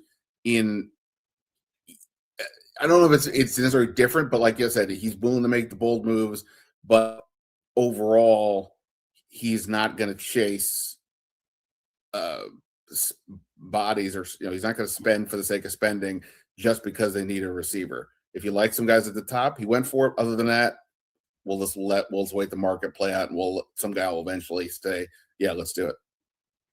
Last question. When it comes to the hot seat, or the temperature of the seat when it comes to Dan Quinn and Adam Peters, with this offseason and everything that he has added, especially on the defensive side, do you think their seats are the same temperature? Do you think Dan's seats a little hotter? How do you kind of view them two, and what needs to happen for them to be here next year? Yeah, I mean, I don't think the seats are hot. I mean, talk to me halfway through the season, and if it's looking anything close to last year, we can have a different conversation. But I mean, I don't think they're hot. I mean, generally speaking, the coach would be hotter than the GM because the GM is the boss, basically, over the coach. So that there's that. And I do think last year we all understand the injuries. We all understand the roster just simply is not deep enough yet, or wasn't last year. But it was still a little bit frustrating, I would say, that the defensive coaching staff couldn't find ways to cover up the flaws. I'm not saying that's easy. I'm not saying, but like we see other teams that have a lot of injuries and they're able to at least, maybe they're still getting a lot of points, but they're at least able to have some resistance. And that, during that 8-game losing streak, there was very few times where that occurred. So is that truly a coaching thing? It could be. And if they view it that way, well, then yes, you can't have it again happen where, they're unable to provide a coaching edge in any kind of way. And having 2 first-time coordinators, it's a big unknown. Durante Jones has at least sort of been gearing up for this with Blau. I'm not saying he can't do it, but who knows? Like it's a big mystery. So to go in with those 2 guys on top of the year you had, I mean, Dan Quinn definitely is taking a bit of a risk here, but at the same point, going conventional isn't moving the needle either. So he took some big swings here, and or at least with Blau for sure. And we'll see. Is that impressive, the way he was able to bring in these free agents, even though, like what you mentioned about the rookie coordinators going into this year and like an unknown for him to bring in these guys? And then like we had to pay that old Redskins tax we had to pay way back in the day. But isn't that kind of impressive that he was able to do that? Yeah, I mean, bottom line is if you're willing to pay, they're willing to play. I mean, that's almost now. I do think, like with the coaching staff situation, I do think that they probably to some degree went the way they went with the first year guys, because coaches were looking at it like, hey, if I sign up here, is this going to be the operation in another year, or is there going to be a problem and they're getting rid of people? So I think the coaching side that may be hurt, but I didn't get the sense that was an issue here. I mean, from what I heard, Alec Pierce, the Colts just had all the advantages in the world because he was playing there and he's got ties to that part of the country. But if all things were equal, that Washington was right there. I didn't hear anything about, hey, I'm not going to go there. Also, Jaden Daniels is here, and as long as you have a quarterback, that can maybe offset. Quarterback plus money equals, all right, I'll overlook the risk that's coming up. Look, I mean, David Blau has a pretty good reputation. People seem to really like it. So, you can't criticize him because nobody knows. You can't also praise him because nobody knows. But, he's been here. He and Jaden have a good relationship. So I think there's reasons to be hopeful. And obviously the players, like I said, as long as they were getting paid, I don't think that was going to be a huge negative against Washington. Thank you so much again, Ben, for joining. Let everyone know how they can link to your Substack and your channel. And I know you've been starting doing some work with 106.7 The Fan, which has been awesome. Last Man Standig, my last name, at substack.com. That's where all my written work is. Been doing obviously a lot of stuff with free agency and now spinning it more towards the draft. The podcast is also Last Man Standig. And I'm on 980 with Kevin Sheehan Monday and Friday at noon. 980, sorry. No, it's all the same. Okay. And I jump on with all the other shows as well. So it's I'm around. There's no doubt about it. And I look forward to seeing you. Come join, be part of it. Yeah. Thank you so much again. I know your time is very valuable for you to spend it with me. I absolutely appreciate it. Thank you so much, Ben. No, man, I really appreciate you asking. Thanks. Yep. All right. Bye-bye.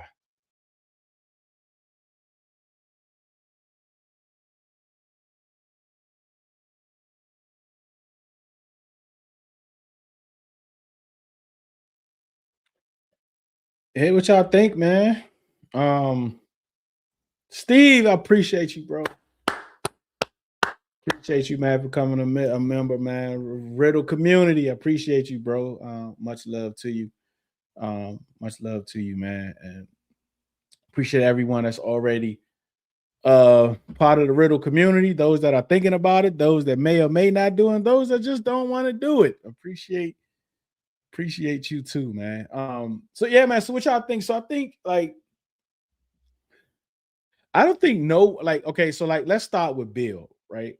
I don't think no one does not see Bill as being a comparable running back one.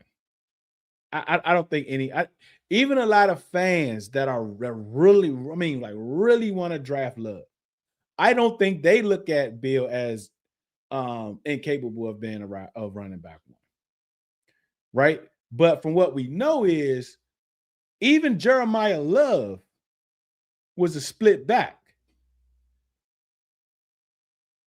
Rashad White was a split back. Bill was a split back. McNichols was a split back. Jerome Ford was a split back. But all of these split back had times where they were the workhorse, like they were the main running back. So like I think all of these guys can play together because they all understand how to be a split back, how to have a running mate, and you know, a committee. Because like I think that's best. I really do. Like I don't like back in the day, you'd be like, oh, you already got a running back. You don't need, but you need two running back ones, and you need a guy that can do both.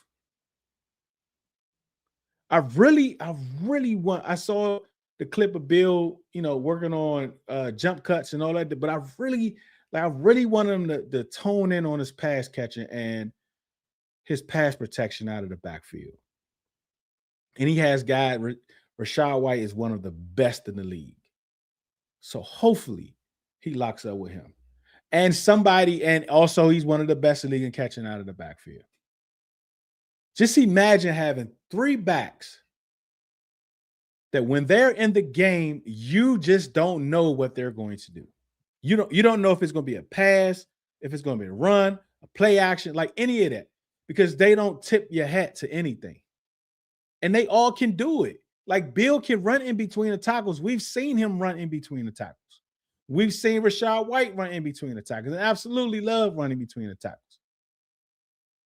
We've seen Jerome Ford running between the tackles. We've seen Jerry McNichols running between the tackles. So this could be a really good running back room by adding Jeremiah Love. And it can still be a good running back room by not adding Jeremiah Love. Right? So I think we're good.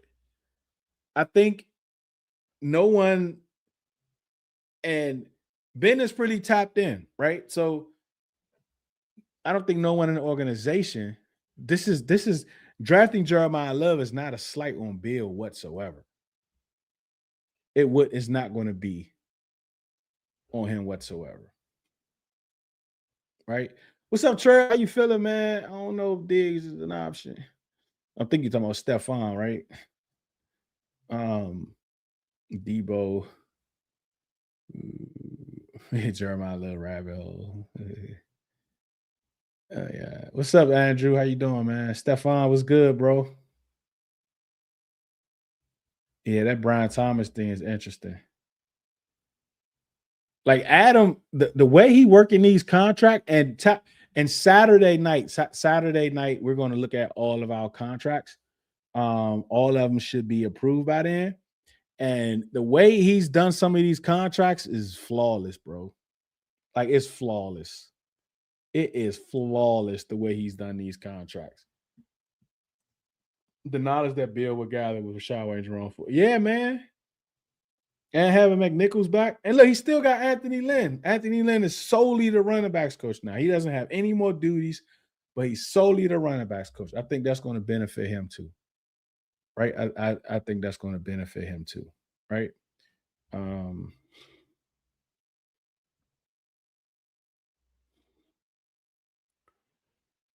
That's going to benefit him too.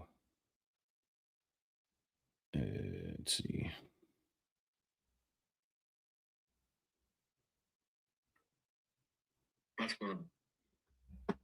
All right. Y'all know the question of the day, right? Let me put the question of the day up real quick. We know the Commanders has 2 6th-round picks. We have 2 6th-round picks. The first 3 picks is the first, third, and the fifth. With those 3 picks, not in any order, they draft a center, a wide receiver, and a running back. Right? Any one of those 3 picks, that's what they draft. What do you want them to target after that in the 6th round? What do you want them to target? Put a question mark or the word question in front of your answer. I'm going to throw it in the star box, and we're going to come back to it in a little bit because we're about to end the show in a little bit. No, you do not trade the 7th pick for BTJ.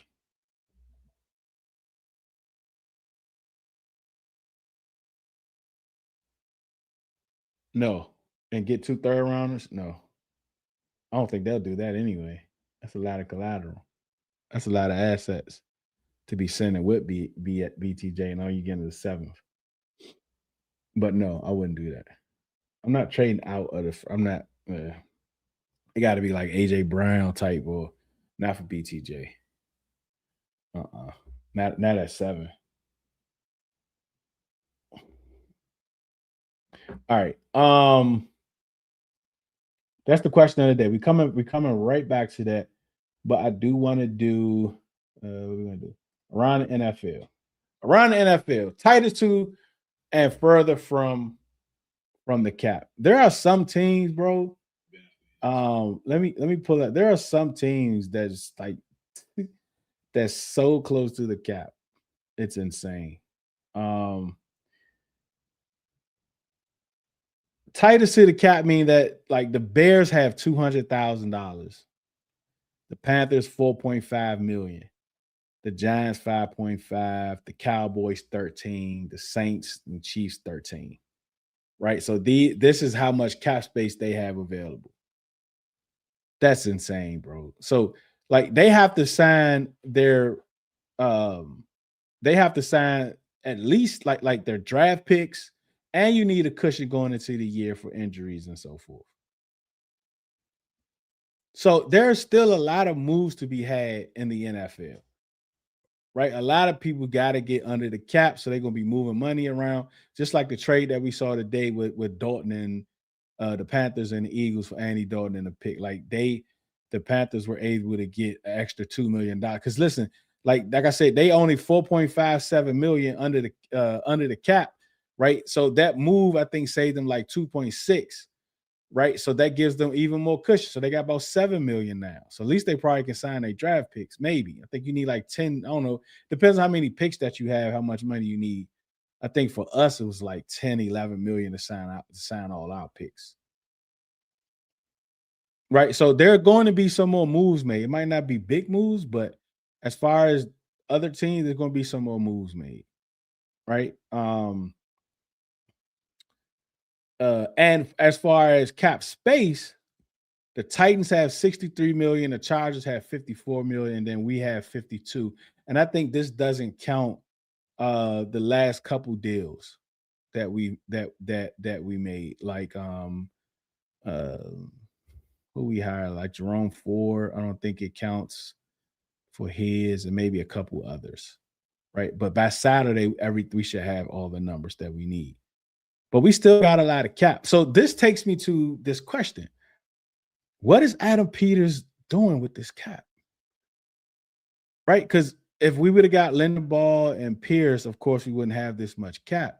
Right? Because I still think he makes the other moves. I don't think he pivot to those moves as far as position is, but I think he would have still made those moves. I think he tried Jalen Phillips. He couldn't get him, so he pivot to Chizion maybe.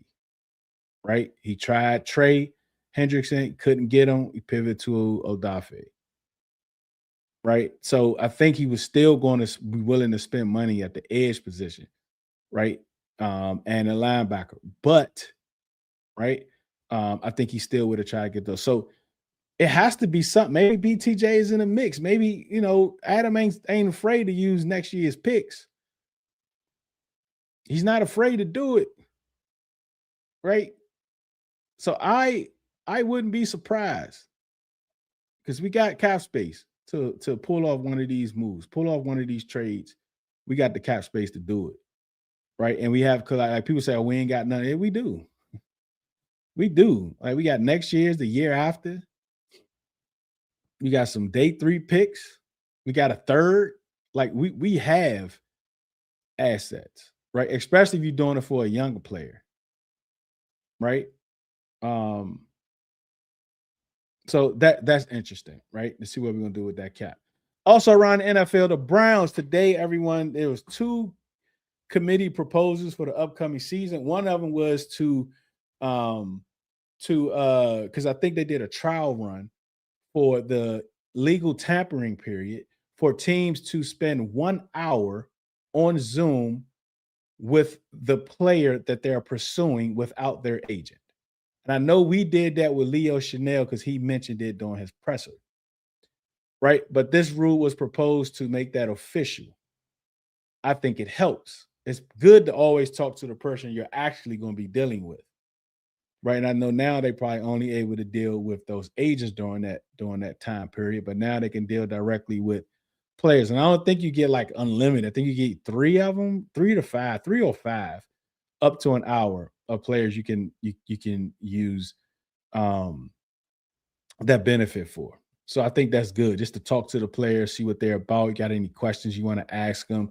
If they have any questions they want to ask you about scheme and fit and all that other stuff, they don't have to worry about going through a third person to get that information and something get mixed up, that they're able to do that. So I like that. The other one was from the Browns about proposing that trading draft picks 5 years out, similar to the NBA. Like the NBA can do that. I think theirs can go, I don't know. It's like you see trades now, it'd be like 2031 first round. I'm like 2031.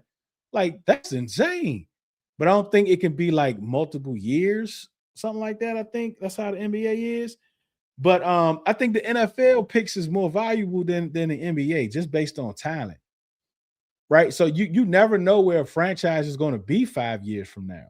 So let's just say, hey, look, let's BTJ first round pick in 2031. We don't know where we're going to be in 2031. BTJ might not even be on the team in 2031. I am not trading a pick 5 years from now, especially no first or no second or no third. I'm not doing it. Like, who would do that?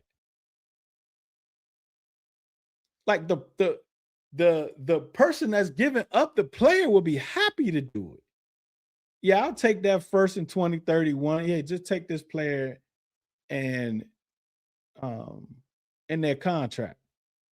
I'll wait 3-4 years to get that first round pick because you never know where a team is going to be. That's insane to me. Like, that's too, at least the next year, you could kind of gauge, right? Like, some teams go from worst to first year. I get it. But on average, like that, you go, maybe it's going to be a good pick. You know what I mean, depending on what the team is, but 5 years, nah, bro. Like, I don't even see teams doing that. That'd be insane. AP is building a roster that removes desperation draft. He filled enough holes that he doesn't have to force a pick at any one position. I absolutely agree. And he did, but see, like, this is the thing that we was talking about earlier with that. That was his goal. You can tell the way he moved this, that was his goal, is to go into the draft and not have to worry about quote unquote need. Right. But he missed on 2, the center and the wide receiver.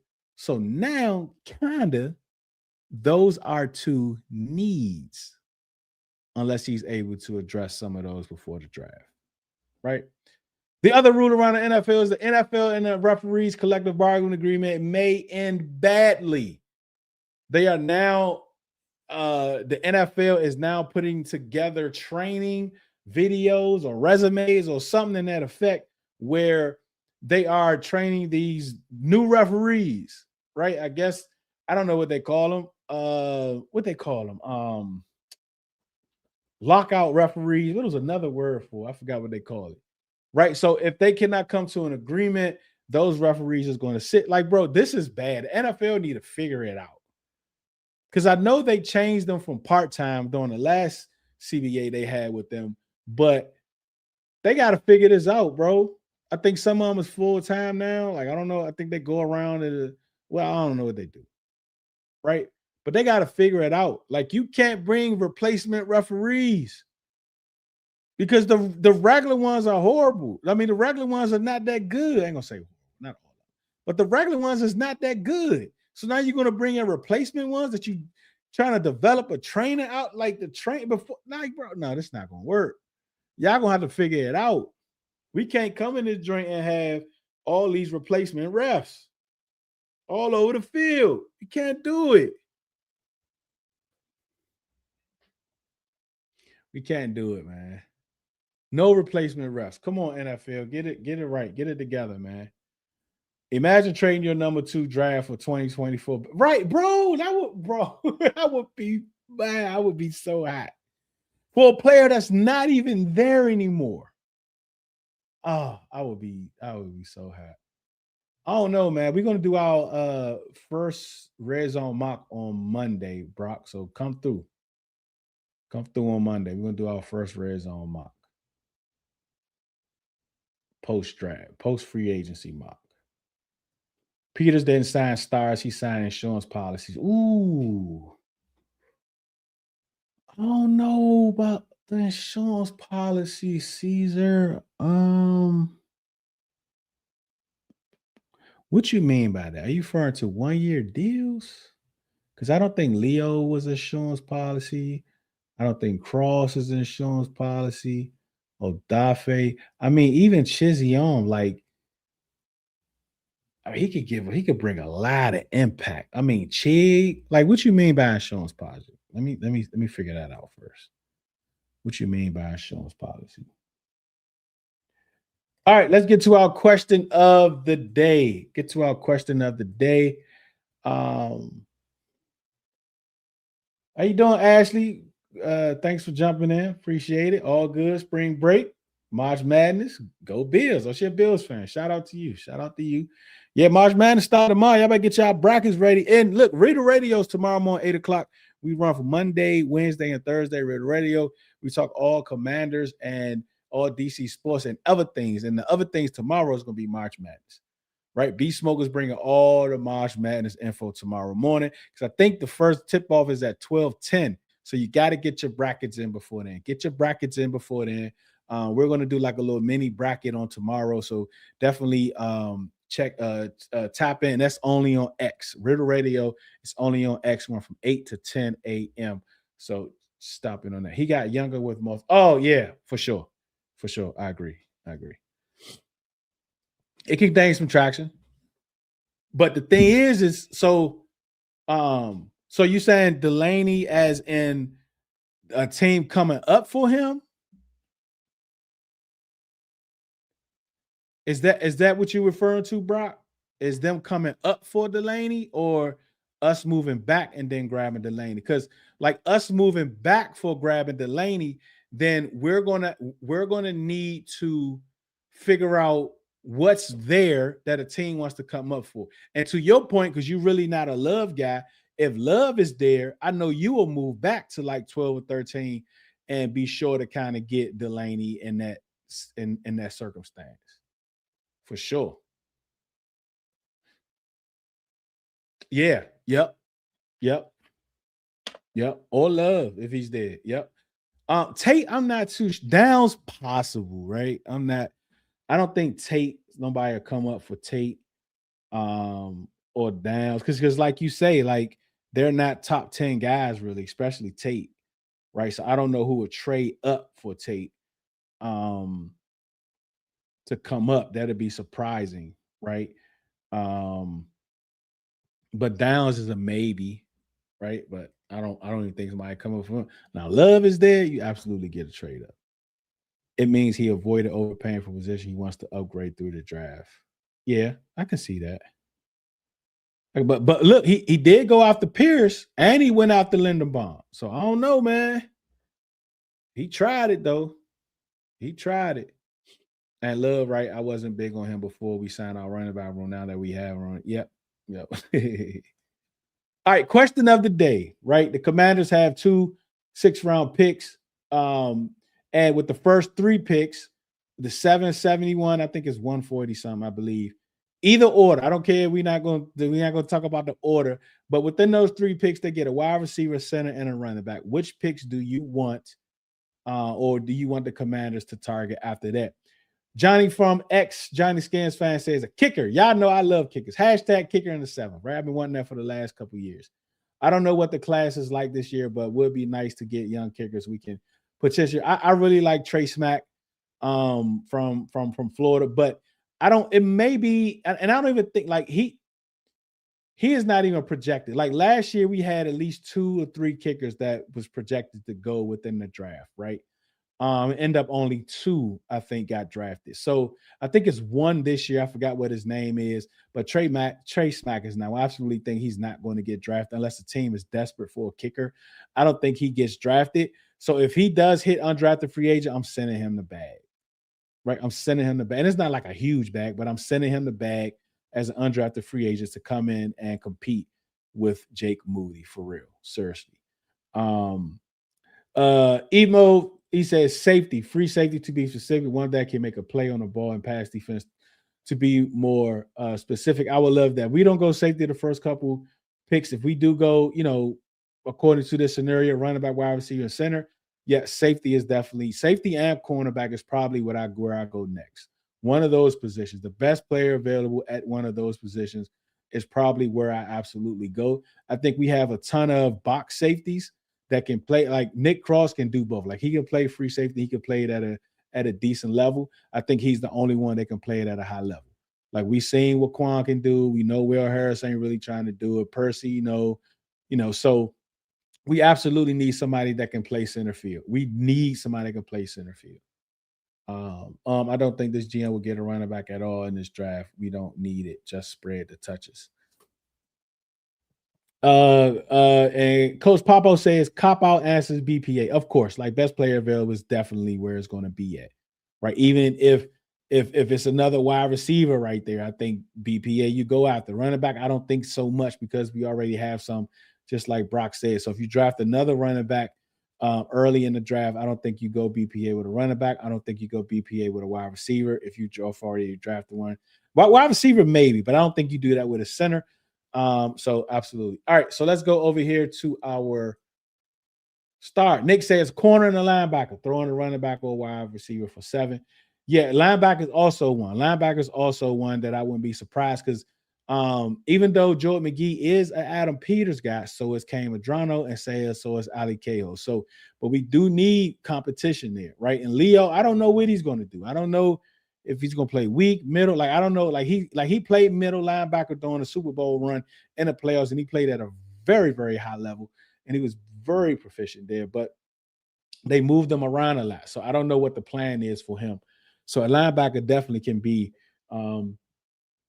in the plans for sure. Cornerback, absolutely.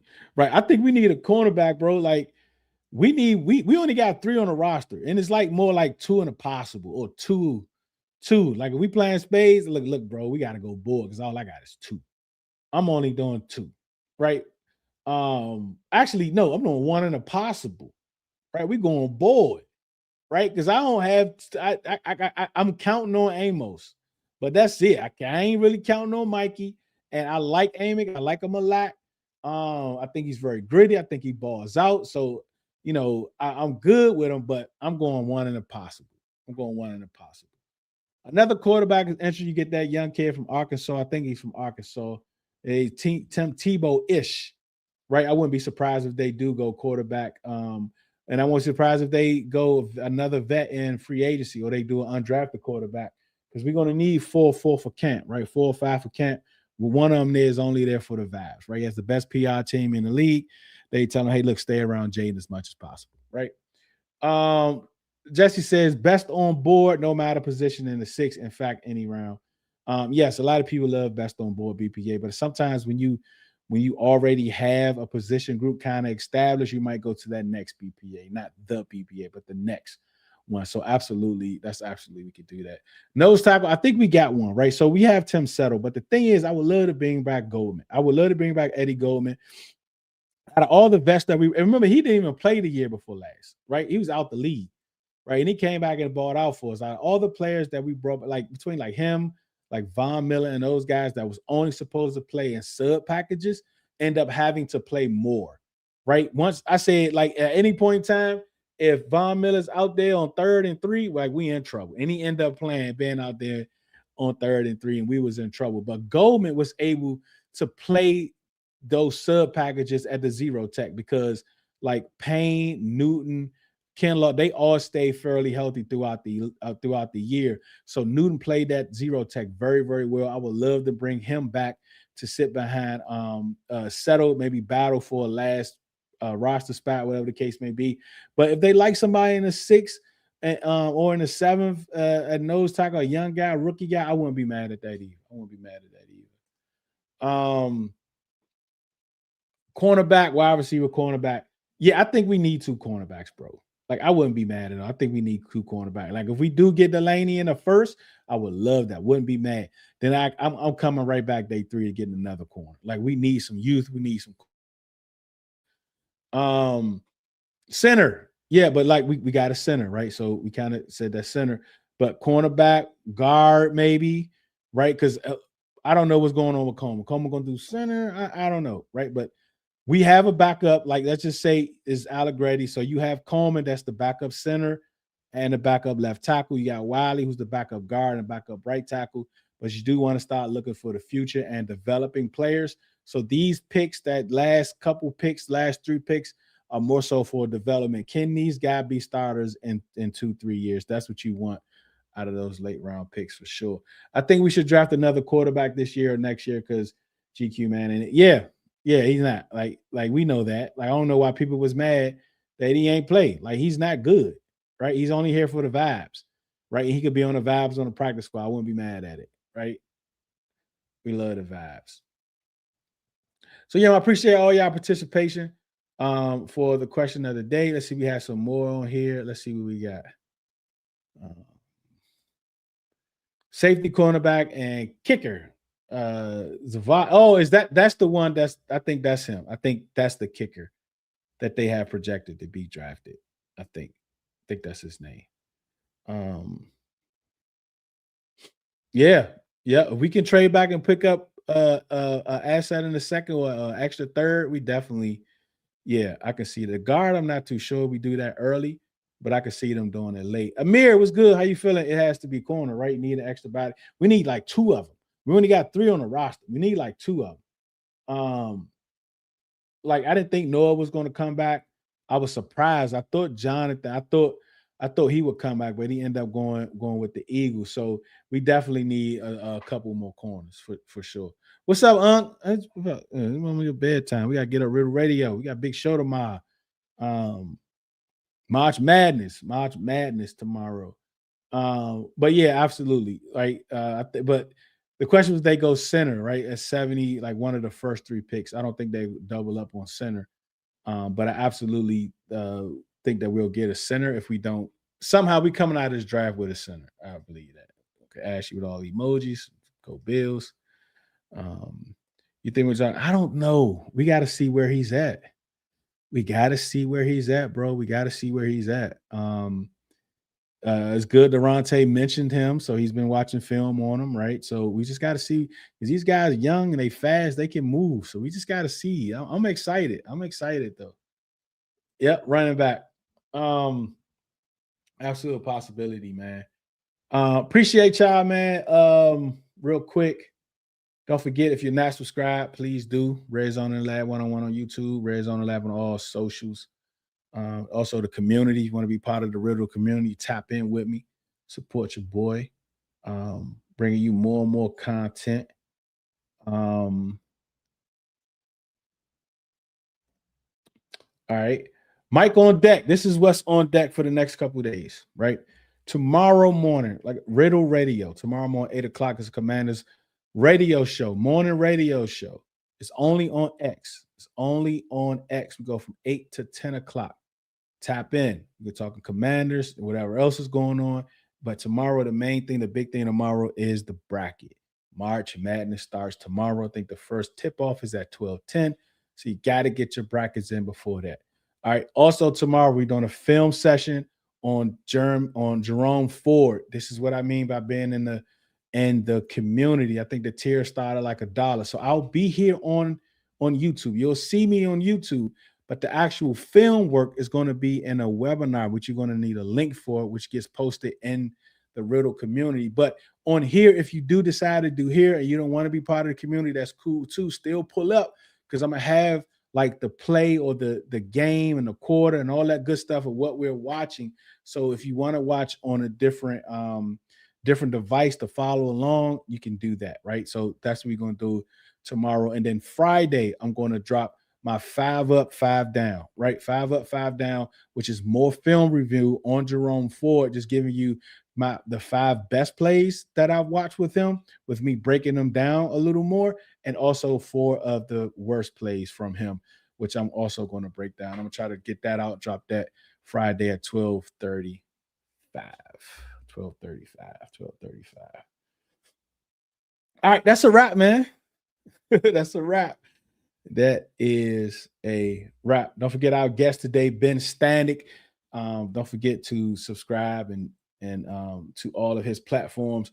He's on Substack at lastmanstandig.substack. You check that out. Apple Podcasts at Last Man Standig, and on X at Ben Standig. You absolutely check him out on all of his socials. Absolutely appreciate him for coming through, chopping it up with us. So thank you so much for your time. Right? I know your time is very valuable for you to spend it with us. We absolutely appreciate it. Remember, do it because you love it, not because it loves you. One beat, one sound, one heart, one love.